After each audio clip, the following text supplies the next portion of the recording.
BEd second year के लिंग विद्यालय और समाज के तीसरी यूनिट से संबंधित भाग में आयोग एवं समितियों की रिपोर्ट, जिसके अंदर की महिला शिक्षा को बढ़ावा देने के लिए क्या क्या सुझाव दिए गए, इन सब के बारे में हम अध्ययन कर रहे हैं। इसके पहले भाग के अंदर हमने कुछ आयोगों का अध्ययन किया था, जिसके अंतर्गत विश्वविद्यालय शिक्षा आयोग, माध्यमिक शिक्षा आयोग, राष्ट्रीय महिला शिक्षा समिति का अध्ययन हमने किया। अब इसी भाग के अंतर्गत हम आगे जिनका अध्ययन करेंगे उसमें सर्वप्रथम है राष्ट्रीय महिला शिक्षा परिषद। राष्ट्रीय महिला शिक्षा परिषद या समिति की स्थापना जो है 1958 के अंदर की गई और इसको जो है केंद्रीय शिक्षा मंत्रालय के द्वारा जो है राष्ट्रीय महिला शिक्षा परिषद की स्थापना जो है वो की गई। 1964 में फिर इसका पुनर्गठन किया गया। इसने भी बहुत सारे कार्य जो हैं ऐसे बताए जो कि महिला शिक्षा को बढ़ावा देने के लिए थे, कि उसके अंदर ये कहा गया कि समय समय पर जो भी कार्य किए जाते हैं उनका मूल्यांकन किया जाए और फिर उसके आधार पर सुझाव दिए जाएं और फिर उन सुझावों की पालना करने के लिए फिर समिति बनाई जाए जो कि उनके कार्यों की देखभाल करे। इसके साथ साथ स्त्री शिक्षा से संबंधित विभिन्न समस्याओं के विशिष्ट आंकड़े जो हैं उनको एकत्रित करके और जो है सुझाव दिए जाएं और इसके आधार पर जो है विभिन्न प्रकार के प्रोजेक्ट जो हैं उनका निर्माण किया जाए, उन्हें बनाया जाए या ऐसा अनुसंधान किया जाए और आवश्यकता पड़ने पर समय समय पर इन प्रोजेक्टों का सर्वेक्षण करके और फिर उनमें सुधार करने का प्रयास किया जाए और नए जो भी उपाय हैं वो खोजे जाएं और इसके लिए समय समय पर सेमिनार जो हैं वो भी आयोजित की जाएं। इसके साथ साथ जनता को भी सुशिक्षित किया जाए कि वो स्त्री शिक्षा को बढ़ावा देने के लिए क्या क्या कार्य जो हैं वो कर सकती हैं। बालिकाओं और स्त्रियों की शिक्षा के लिए जो भी ऐच्छिक कार्य हैं उनके अधिक उनको सुयोग्य बनाया जाए और उनको आगे बढ़ाने का प्रयास जो है वो किया जाए। और इसके अंतर्गत जो भी हमारी जो क्रियाएं हैं या जो भी हमारे समाज के अंदर इस प्रकार की स्थिति है उनको दूर करने का प्रयास किया जाए, जिससे कि स्त्री शिक्षा को बढ़ावा मिले। इसके साथ साथ जो स्त्री शिक्षा को बढ़ावा देने वाली जो भी नीतियां हैं, जो भी कार्यक्रम हैं जिनको की लक्ष्य बना करके निर्धारित किया जाता है, उनको अपनी प्राथमिकताओं में ला करके उनको पूर्ण करने का प्रयास जो है वो किया जाना चाहिए। इसके बाद अगला इसमें आता है राष्ट्रीय स्त्री शिक्षा परिषद 1962। इसने भी इस आयोग ने भी स्त्रियों की शिक्षा को सभी स्तरों के ऊपर लागू करने के लिए या सभी स्तर के ऊपर बालिकाओं की शिक्षा में सुधार करने के प्रयासों के लिए सुझाव जो है इसके द्वारा दिए गए। ये जो समिति थी ये राष्ट्रीय स्त्री शिक्षा परिषद की जो नियुक्ति में श्रीमती हंसा मेहता की अध्यक्षता के अंदर जो है इसका निर्माण किया गया और इसका मुख्य कार्य विद्यालय स्तर के ऊपर बालिकाओं की शिक्षा से संबंधित विभिन्न समस्याओं का समाधान करना था। इसमें भी इन्होंने कुछ सुधार के लिए कुछ सुझाव दिए। उन्होंने कहा कि बालक और बालिकाओं के लिए अलग अलग पाठ्यक्रम नहीं होने चाहिए, एक ही पाठ्यक्रम होना चाहिए जिससे कि उनको साथ पढ़ने का अवसर जो है वो प्राप्त हो सके। इस प्रकार का सामाजिक वातावरण बनाना चाहिए जिसके अंदर बालक और बालिकाओं हेतु कार्य विभाजन जो है वो अलग अलग ना करके समान रूप से कार्यों का वितरण जो है वो किया जाना चाहिए। फिर इसमें ये भी कहा गया कि 14 वर्ष के सभी बच्चों को निःशुल्क और अनिवार्य शिक्षा प्रदान करना देश का मुख्य लक्ष्य होना चाहिए और इसके लिए उनमें सामान्य पाठ्यक्रमों की स्थापना जो है वो की जानी चाहिए। लैंगिक आधार पर पाठ्यक्रम में भेदभाव नहीं किया जाना चाहिए।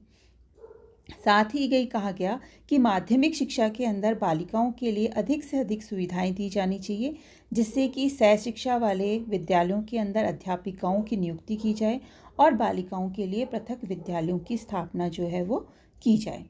साथ ही ये भी कहा गया कि अगर घर से दूर दराज स्थित विद्यालयों में जाने के लिए बालिकाओं के लिए परिवहन की व्यवस्था जो है वो की जाए। ठीक है। और इसके साथ साथ जो विद्यालय हैं उसमें मिश्रित स्टाफ मतलब पुरुषों के साथ साथ महिला शिक्षिकाओं की नियुक्ति भी जो है वो की जानी चाहिए। तो इस प्रकार से सेकेंडरी स्तर पर, महाविद्यालय स्तर पर और प्रबंधकों के द्वारा बालिकाओं हेतु संस्थाओं की स्थापना जो है वो की जानी चाहिए।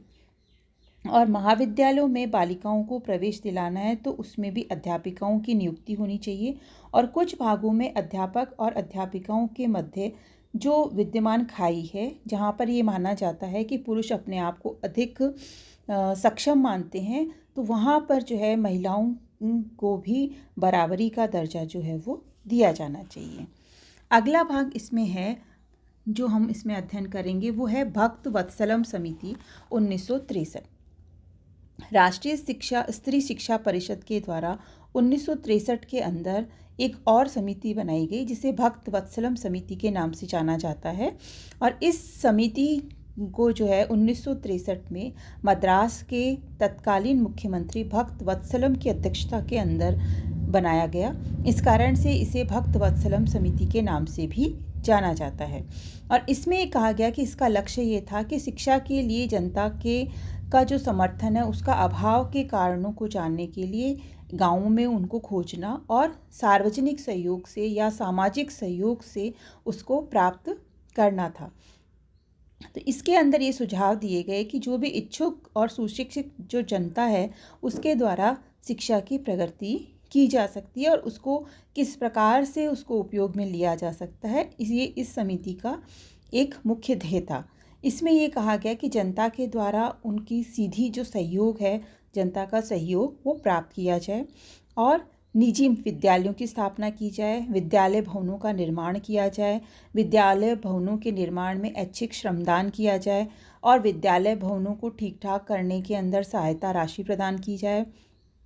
अध्यापकों और विद्यार्थियों हेतु उचित आवासों की व्यवस्था की जाए, सह शिक्षा को लोकप्रिय बनाया जाए और शिक्षण व्यवसाय के प्रति जनता में समानता की भावना जो है वो उत्पन्न की जाए।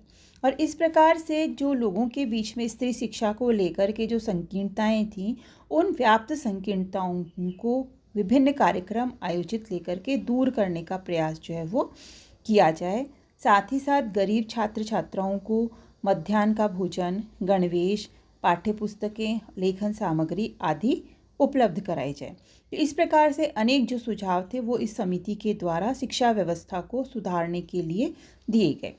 अगला फिर था भारतीय शिक्षा आयोग 1964-66। अब जैसा कि आप देख रहे हैं कि 14 जुलाई 1964 को भारतीय शिक्षा आयोग का गठन किया गया। इस आयोग के जो अध्यक्ष थे वो विश्वविद्यालय अनुदान आयोग के अध्यक्ष प्रोफेसर DS कोठारी थे और उन्हीं के नाम पर इसे कोठारी आयोग भी कहा जाता है। स्त्री शिक्षा पर प्रकाश डालते हुए उन्होंने कहा था कि हम जो भी हमारा पूर्ण विकास है, परिवार की जो उन्नति है और बच्चों के चरित्र निर्माण के अंदर महिलाओं का जो योगदान होता है वो पुरुषों की अपेक्षाकृत अधिक होता है। तो उन्होंने भी अपने इस आयोग के अंदर विभिन्न सुझाव दिए। इसमें एक था कि बालिकाओं के लिए प्राथमिक शिक्षा का अधिक से अधिक विस्तार किया जाए, बालिकाओं की शिक्षा की विस्तार की जो गति है उसको तीव्र किया जाए, उनके लिए अलग विद्यालयों और छात्रावासों की स्थापना की जाए, छात्रवृत्तियों की व्यवस्था की जाए और इस प्रकार के पाठ्यक्रम बनाए जाएं जिसमें गृह विज्ञान और सामाजिक कार्य जो हैं उनको शामिल किया जाए। इस प्रकार की यूनिवर्सिटीज़ या विश्वविद्यालयों की स्थापना की जाए जिसके अंदर इस प्रकार के रिसर्च यूनिट्स बनाई जाएं जिसमें स्त्री शिक्षा से संबंधित विभागों की स्थापना की जाए। साथ ही साथ जो कला, विज्ञान, मानव शास्त्र, तकनीकी आदि विषयों के अध्ययन में चुनाव की सुविधा जो है वो प्रदान की जाए। उनके लिए अलग से स्नातक और स्नातकोत्तर महाविद्यालयों की व्यवस्था की जाए। तो इस प्रकार से ये विभिन्न आयोग जो थे वो हर आयोग ने कुछ ना कुछ महिला शिक्षा को आगे बढ़ाने के लिए सुझाव दिए।